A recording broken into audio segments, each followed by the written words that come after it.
Hey, welcome everybody. So this is session 4 of the Copilot Summer Series, how effective Copilot users work differently. So this session is a little different from what I originally expected it to be. Originally, I thought session 4 would mostly be about new Copilot capabilities, and we will touch on where things are going, but the more I've worked with Copilot and the more I've watched how people actually use it, the more I'm convinced of something else, right? The biggest difference between people who dabble with Copilot and people who get real value from it, it's not feature knowledge. It's really how they approach work. So I'm Stephen Lauber, CEO of Trailhead.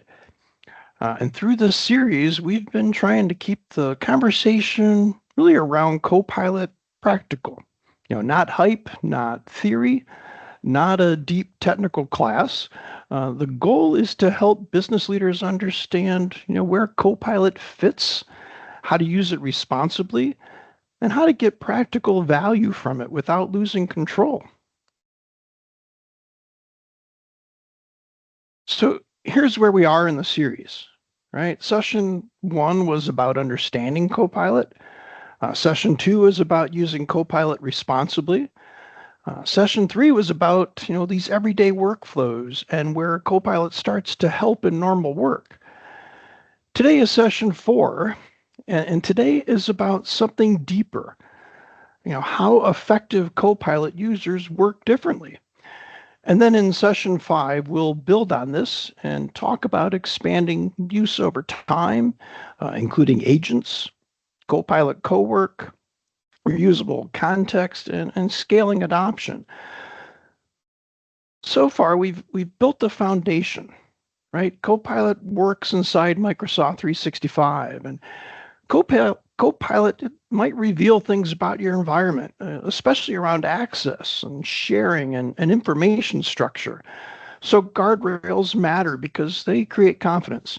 And session 3 showed that Copilot becomes useful in very normal work moments, catching up, responding, and making sense of meetings and working across files. But today we're going to go one level deeper, not just where Copilot helps, but how people need to think differently to get more value from it. And today is not a feature tour. It's not a prompt library, and it's not a technical deep dive. Today is about habits, because I don't think the organizations getting the most value from Copilot are simply teaching people more features. I think they're helping people build new work habits. See, most people approach Copilot with this question. What can Copilot do? Yeah, it's a natural question, but I don't think it's the most useful question.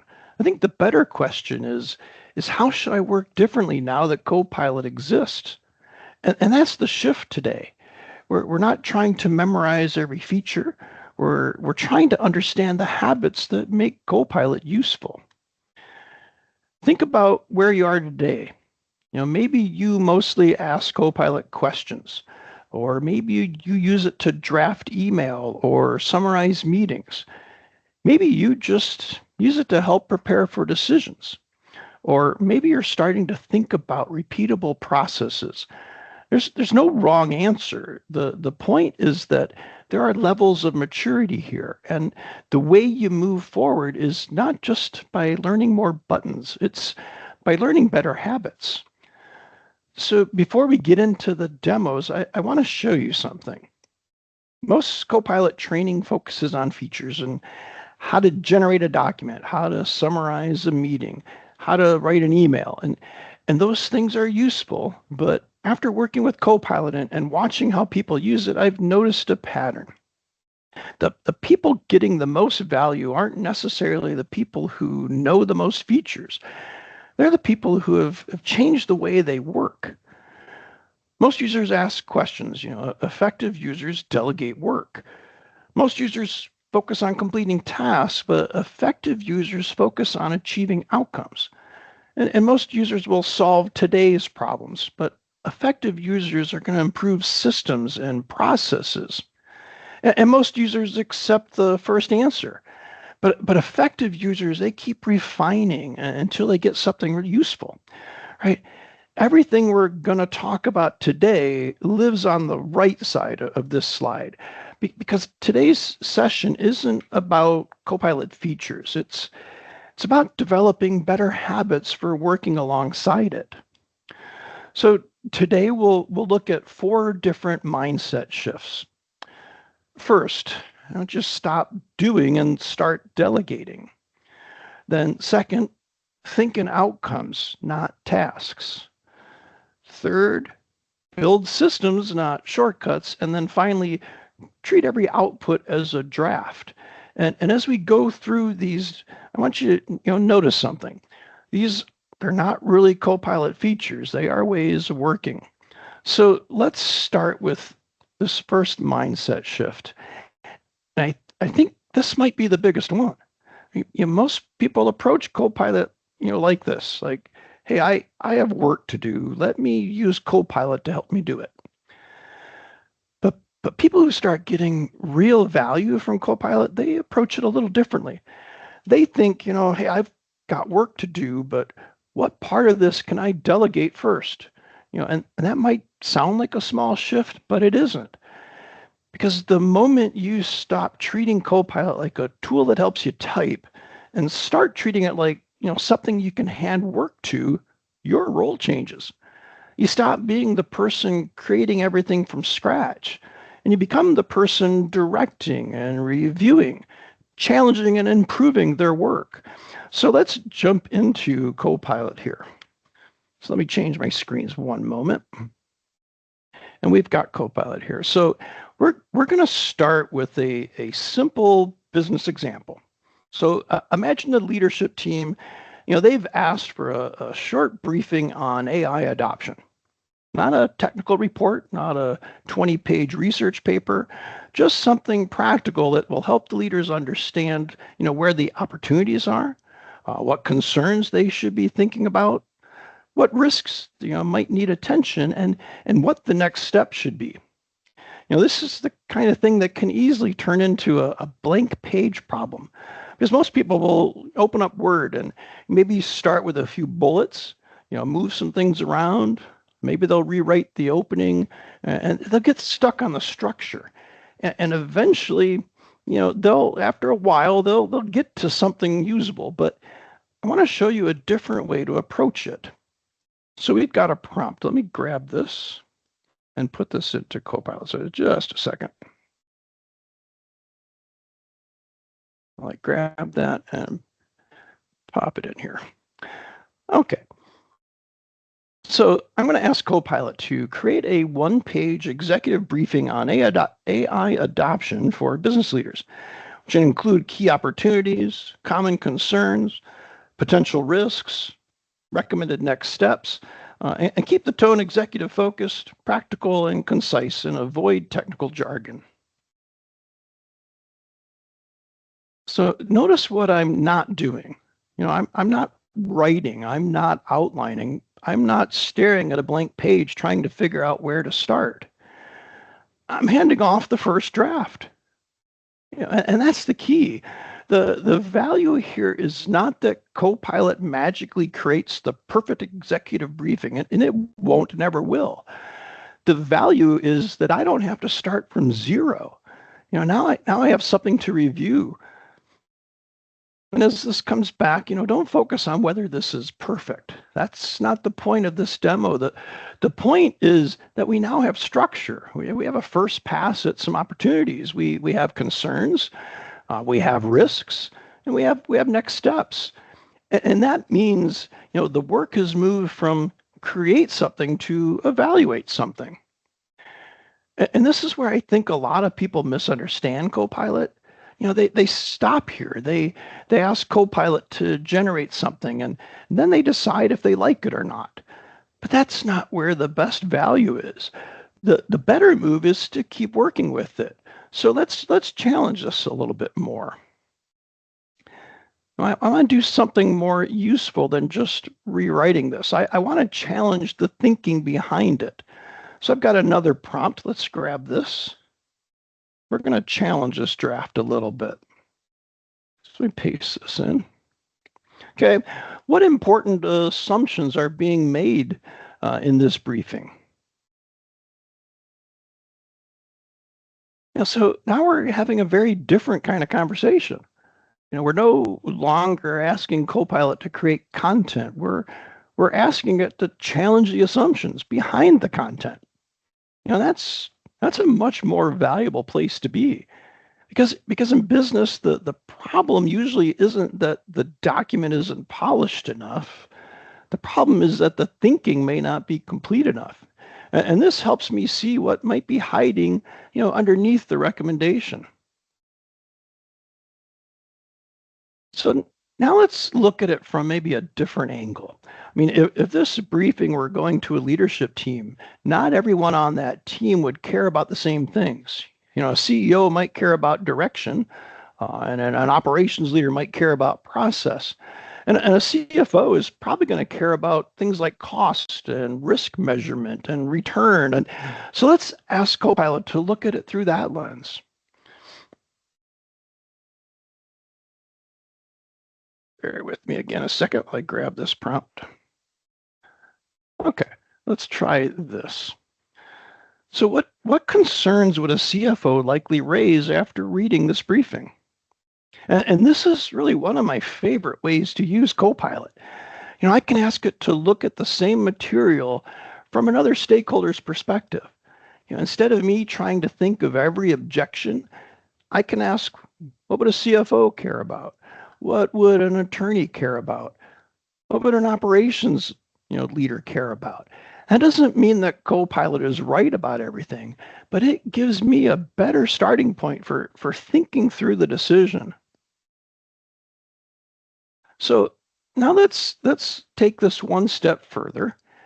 So we started with the blank page, and Copilot created a draft. Then we asked it to identify assumptions, and we asked it to evaluate the same content from a CFO's perspective. Now I want to bring all of that thinking together, not for better formatting and not for a cleaner rewrite, but for better decision making. So let's go with this prompt.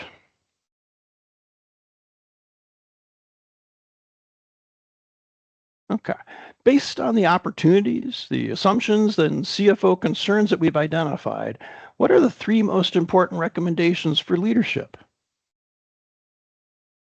And what we're doing now is very different from content generation. We're asking Copilot to synthesize information. We're asking it to pull together opportunities, concerns, assumptions, risks, and help identify what actually matters most. And this is the part most people skip. Most users will stop right after that first draft. They ask Copilot to generate something and then they move on. But the people getting the most value, they keep going. They challenge the output and they ask different questions. They introduce different perspectives and they pressure test the thinking. And eventually they arrive at something that's much more useful than what either they or Copilot would have produced on the first path. So the lesson here isn't let Copilot do your thinking. That's definitely not the point. The lesson is, let Copilot do more of that initial work so you can spend more time thinking. And that's a very different workflow. All right. So before Copilot, the work often looked like this, think and create and review. Now the flow can look more like, think, delegate, review, challenge. This is the mindset shift. Stop doing and start delegating. But once you stop creating that first draft yourself, a new challenge appears. The quality of what comes back depends heavily on how clearly you define the outcome that you're trying to achieve. And that brings us to the second mindset shift. Don't think in tasks, think in outcomes. Okay, so let's go back to Copilot again. Let's start a new chat. And now that we've talked about delegation, let's look at that second mindset shift. And I think this is one of the biggest reasons people get inconsistent results from Copilot, right? Most people focus on the task, but the people get the most value, they're focused on the outcome. And there's a difference. And what I'm about to show isn't really about prompting, it's about clarity. Because most of us, we naturally describe work this way, create a presentation, write an email, build a report, summarize a meeting. And those are tasks, but they're not the reason you're doing the work.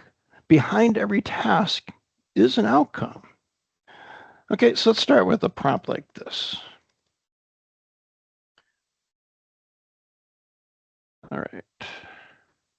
Okay. I mean, create a presentation about AI adoption. This is a perfectly reasonable prompt. In fact, most people would probably ask something similar. And Copilot will eventually give you something useful. There's nothing wrong with this, but notice something. I never told Copilot why I need this presentation. Who is it for? Or what decisions need to be made and what success looks like. I asked for a task, and it's going to give me a task-oriented response. And this one might take a bit. So I've done this previously. I gave this prompt to Copilot, and it gave me a presentation. You can take a quick peek at it here, and it's very task output. I mean, it's kind of what I would expect. Nothing great here, right? So let's look at this maybe a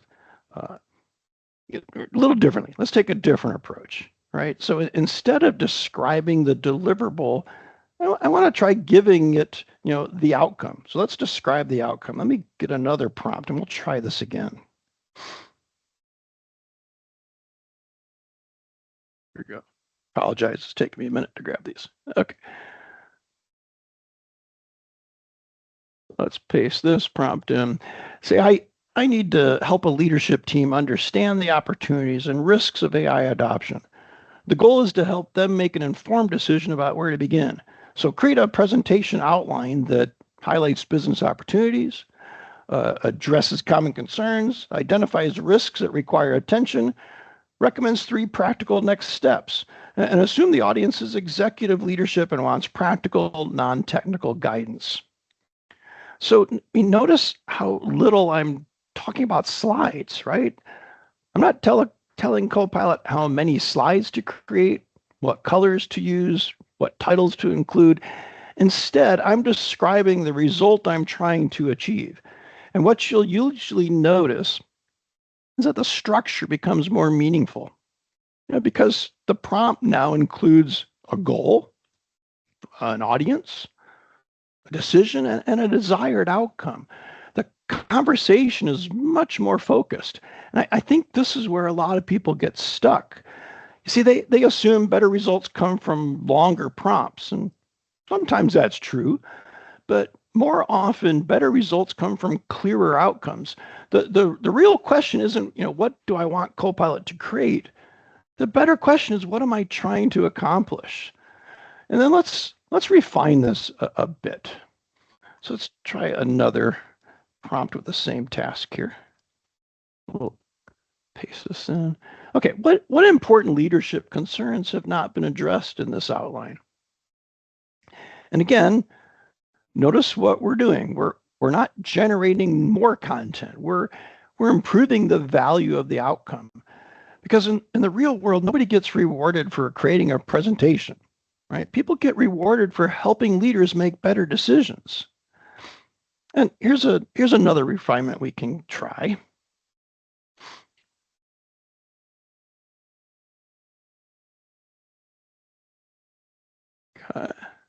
So let's ask, what questions should a skeptical executive ask before approving an AI adoption initiative? And this is another way of improving the outcome. A strong presentation isn't one that looks good. A strong presentation is one that anticipates the questions that leadership will ask. And now I've got a much better set of instructions and outline guidance that I can now give Copilot to create that presentation for me. All right. And so here's that mindset shift, right? Task thinkers, they're going to ask, create a presentation, write an email, build a report. But outcome thinkers are asking, help me leadership make a decision, create alignment, reduce uncertainty, improve understanding, and clarify next steps. The deliverable matters, but the outcome matters more. And once you start thinking in outcomes instead of tasks, another opportunity starts to appear. You begin noticing work that repeats, things like the weekly update or the monthly review, maybe a project status report, leadership summaries. And that leads us to the third mindset shift.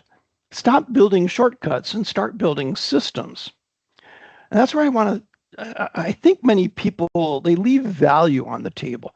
They use Copilot to save a few minutes, but they don't look for the recurring work. A real opportunity, it isn't using Copilot for a task, it's improving a process. So let me give you an example. And let's go back to Copilot. And imagine every Friday you need to provide a leadership update. It might include project status, some customer issues, important decisions, maybe open risks, and major priorities, right? Every week, someone has to gather that information. They're going to review emails, review meetings, take a look at notes, review documents, and then assemble an update. And next Friday, they do it again. So most people will use Copilot to help write that update. I think that's the wrong place to start. I mean, the traditional mindset is, hey, help me write this week's leadership update. And that'll save a little time, but next week you're right back where you started. So instead, let's think about the process. If this happens every week, what information do I always need? What decisions always need to be communicated? What risks always need visibility? Now I'm thinking about a system, right? So let's try this. Grab this prompt a sec.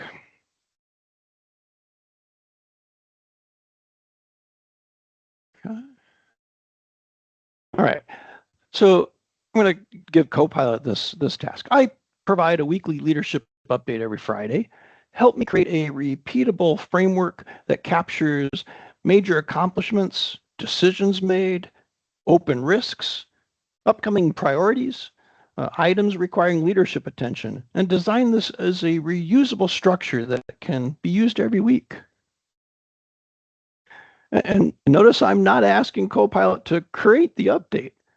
I'm asking it to help me improve the system behind that update. And that's a very different type of question. So as this comes back, what I'm looking for is consistency, maybe a standard operating framework or a repeatable structure, something that reduces thinking each time I perform this process. All right, let's refine this some more.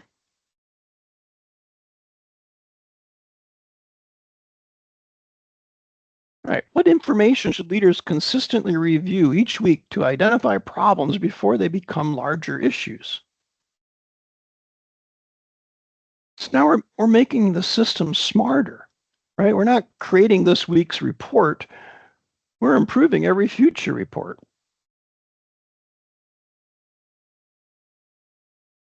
All right, let's keep going. Let's refine some more.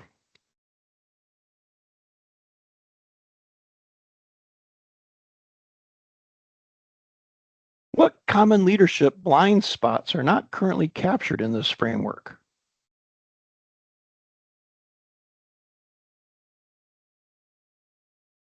I mean, this is where systems really become powerful.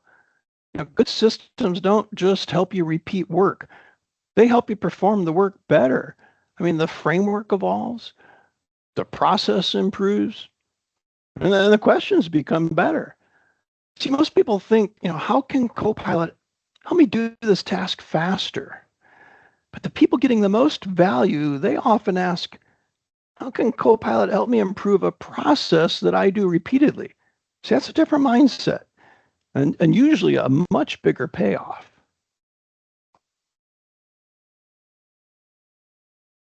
So if you only do something once, a shortcut may be enough.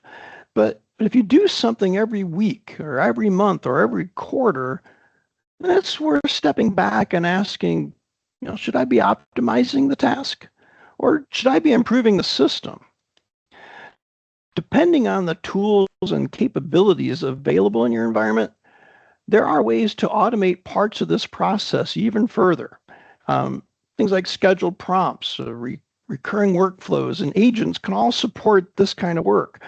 But those are capabilities not for today's lesson. That the lesson today is recognizing the process in the first place, and we'll spend more time on those capabilities in session 5. Today, I want to focus on the mindset shift that comes first. And once people start building better systems, another shift happens. They stop expecting perfect answers on the first try because they realize the value isn't usually in the first response. The value is in the conversation. And that's where the fourth mindset shift comes in. Treat every output as a draft. So let's go back to Copilot.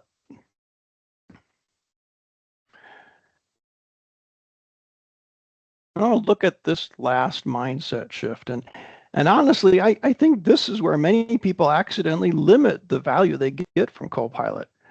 They ask a question and Copilot gives an answer, and then the conversation ends.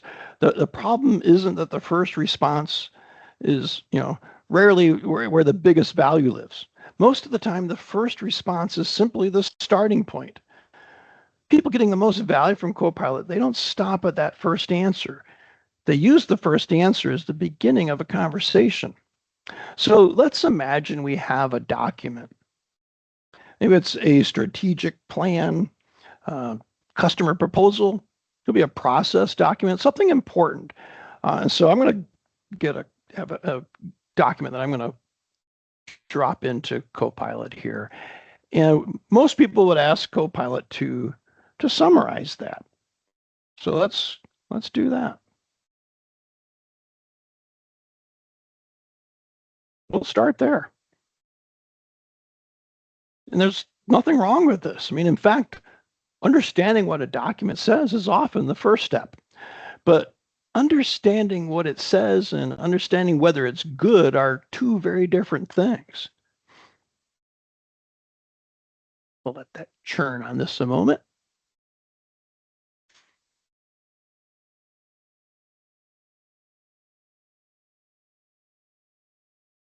All right. And now we start to understand the document. We might get to know what the goals are, know the intended direction. But most people are going to stop right there. But we're not going to stop there. We're going to go deeper. We're going to go beyond this summary. So let's grab another prompt. All right. So what assumptions are being made in this document?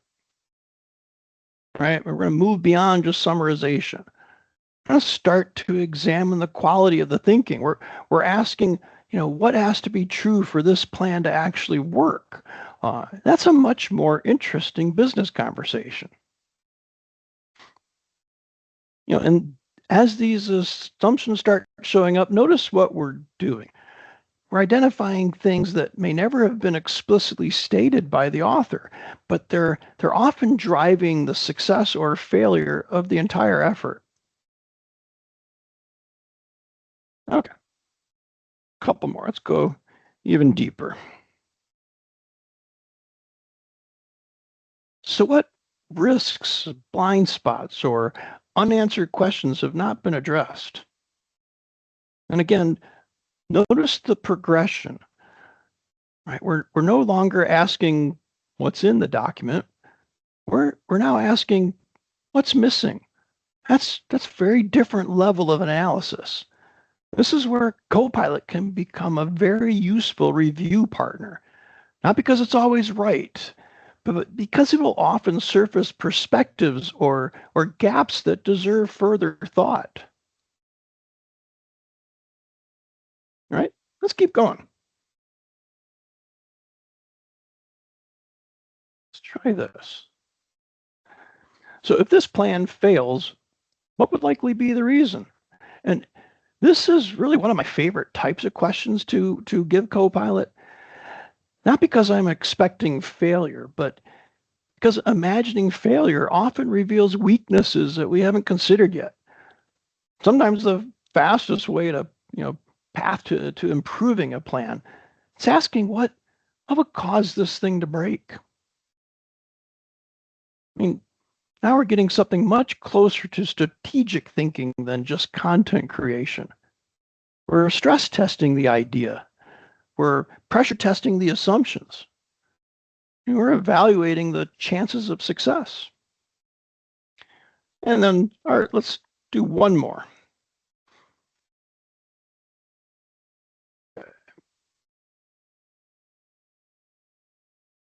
Based on everything we've discussed, what changes would strengthen this document?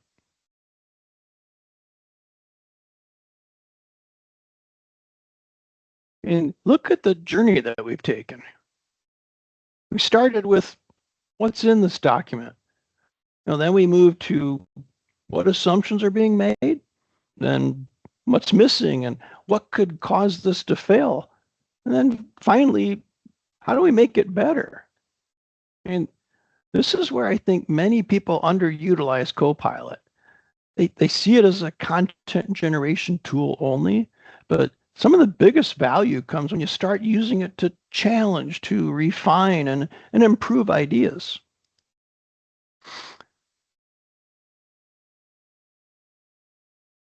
So I think one of the biggest mindset shifts in working with AI, it's that don't expect the first answer to be the final answer.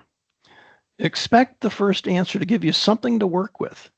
Treat it like a draft. Treat it like a starting point, the beginning of a conversation. The first answer creates understanding, but the next answer creates insight. And so what actually changed across those 4 demos? It wasn't magic, not automation for the sake of automation. What changed is the way the work started. Less time starting from zero, less time creating from scratch, less time repeating the same work, and more time reviewing, more time deciding, and more time improving the quality of the outcome. That's the practical value. So if we step back, these are the 4 habits we focused on today. Delegate first, define outcomes, build repeatable systems, iterate intentionally. And notice that none of these are really features. They're work habits. And I believe that's what separates people who dabble with Copilot from people who consistently get value from it. So in session 5, we'll build on this. Today was about the habits, but that next session is about what happens when you start expanding those habits across teams and workflows. That is where we talk more directly about things like agents and Copilot co-work, reusable context, scheduled prompts, and adoption strategy. Session 5 is where we're going to move from individual habits to organizational adoption. So, as you lead today, I keep it simple. Don't try to change everything. Let's just pick one habit. Maybe this week you delegate one first draft, or rewrite one task as an outcome. Maybe identify one repeatable process, or take one Copilot answer and push 3 questions deeper. Start small, but stay steady. That's how this becomes really useful. All right.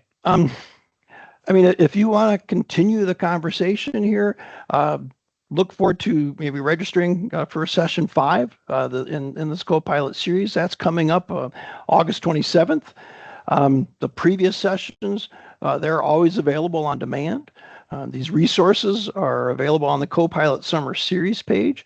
And again, as I mentioned, session 5 is coming next. So if you're trying to figure out how this fits into your organization or how to roll it out responsibly, reach out.